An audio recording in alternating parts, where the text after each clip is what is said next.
Assalamualaikum warahmatullahi wabarakatuh. Alhamdulillahirabbil alamin wa bihi nasta'in wa ala umuri dunya waddin sayyidina wa maulana Muhammadin amma ba'du. Di sini perkenalkan, nama saya Rizky Ahmad Kurniawan sebagai moderator dan pemateri 1, ingin menyampaikan ulasan mengenai makalah kami yang berjudul Produksi dalam Ekonomi Islam. Langsung saja, pengertian produksi dalam ekonomi Islam. Kegiatan produksi dalam perspektif ekonomi Islam adalah terkait dengan manusia dan eksistensinya dalam aktivitas ekonomi. Produksi merupakan kegiatan yang menciptakan kekayaan dengan pemanfaatan sumber daya alam oleh manusia. Berproduksi lazim diartikan menciptakan nilai barang atau menambah nilai terhadap suatu produk, barang, dan jasa yang diproduksi.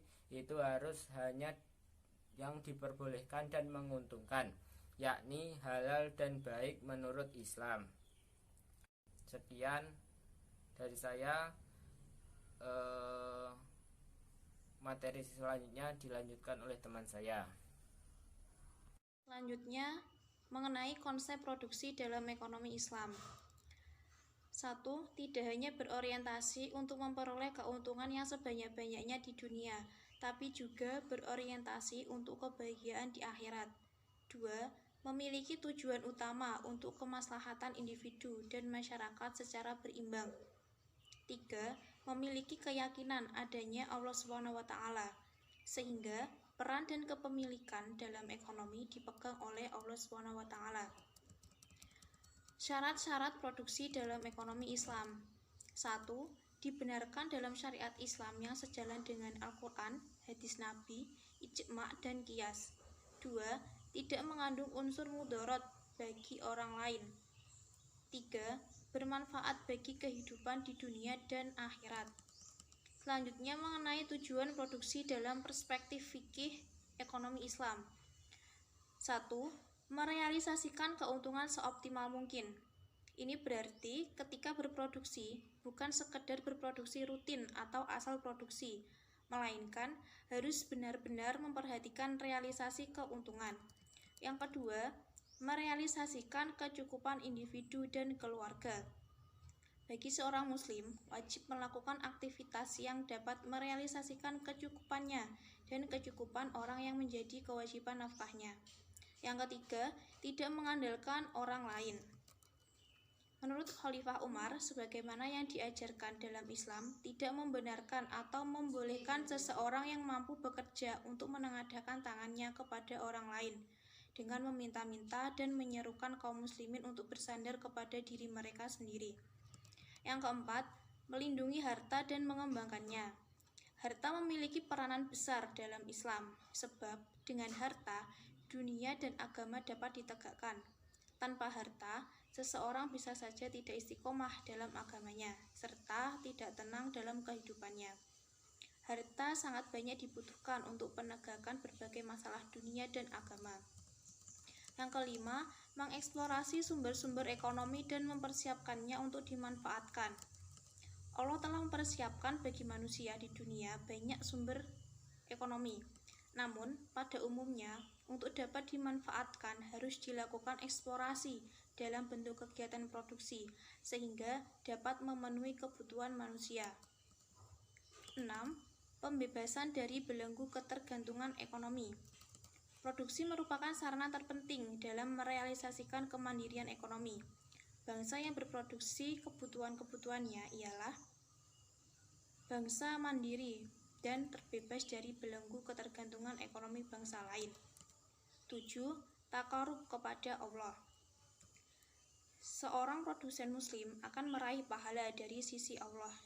Ini disebabkan aktivitas produksinya, baik tujuan untuk memperoleh keuntungan, merealisasi kemapanan, melindungi harta, dan mengembangkannya, atau tujuan lain selama ia menjadikan aktivitasnya sebagai pertolongan dalam menaati Allah. Selanjutnya, prinsip produksi dalam ekonomi Islam. 1. Kegiatan produksi harus dilandasi nilai-nilai Islam dan sesuai dengan maqasid al-syariah. tidak memproduksi barang atau jasa yang bertentangan dengan penjagaan terhadap agama, jiwa, akal, keturunan, dan harta. Yang kedua, prioritas produksi harus sesuai dengan prioritas kebutuhan.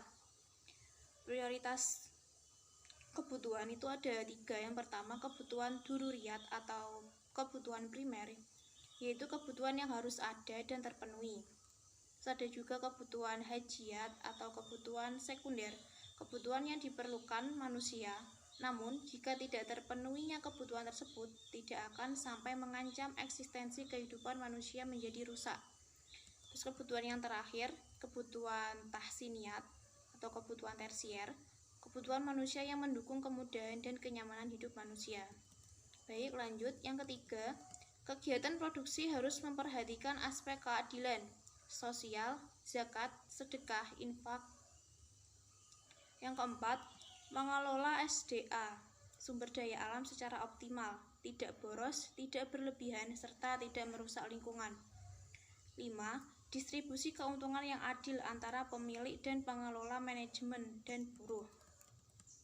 Materi selanjutnya yaitu mengenai faktor produksi dalam ekonomi Islam. Yang pertama, faktor alam atau tanah. Ini merupakan faktor dasar dalam produksi.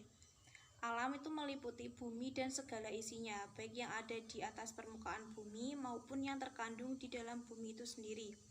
Dalam produksi, semua itu dikategorikan sebagai sumber alam yang dapat dimanfaatkan untuk kesejahteraan dan kemakmuran umat manusia. 2. Faktor tenaga kerja. Tenaga kerja merupakan aset bagi keberhasilan suatu perusahaan, karena kesuksesan suatu produksi terletak pada kinerja sumber daya manusia yang ada di dalamnya. Tenaga kerja yang memiliki skill, kemampuan, dan integritas yang baik merupakan modal utama bagi perusahaan tersebut. 3. Faktor modal. Modal merupakan sejumlah daya beli atau yang dapat menciptakan daya yang dipergunakan untuk suatu proses produksi. Tanpa modal, maka tidak dapat melakukan suatu produksi barang. Selanjutnya, yang keempat, faktor manajemen. Manajemen merupakan ilmu dan seni mengatur proses pemanfaatan SDM dan sumber-sumber lainnya secara efektif dan efisien untuk mencapai suatu tujuan tertentu. Fungsi manajemen berupa perencanaan, pengorganisasian, pengarahan, dan pengawasan sumber daya finansial, manusia, dan informasi suatu perusahaan untuk mencapai sasarannya. Tanpa adanya manajemen yang baik, semua faktor produksi tidak akan menghasilkan profit yang maksimal, karena semua faktor produksi memerlukan pengaturan melalui proses manajerial yang baik. Yang kelima, teknologi. Teknologi memiliki peranan penting dalam sektor produksi. Oleh karenanya, banyak produsen yang tidak bisa survive karena kalah bersaing dengan kompetitor lain yang mampu menghasilkan barang atau jasa yang lebih baik dibandingkan dengan apa yang diproduksinya. Hal tersebut disebabkan karena didukungnya peralatan teknologi yang baik. Yang terakhir yaitu bahan baku. Produsen perlu mempelajari dahulu saluran-saluran penyedia bahan baku agar aktivitas produksi berjalan baik, sehingga tidak menghambat jalannya produksi. Bahan produksi ada kalanya sesuatu yang hanya didapat ataupun dihasilkan oleh alam tanpa ada penggantinya, serta ada juga yang bisa dicari bahan lain untuk mengganti bahan yang telah ada. Nah, itu saja sedikit ulasan dari kelompok saya. Sekian, bila ada kekurangan mohon dimaafkan. Wassalamualaikum warahmatullahi wabarakatuh.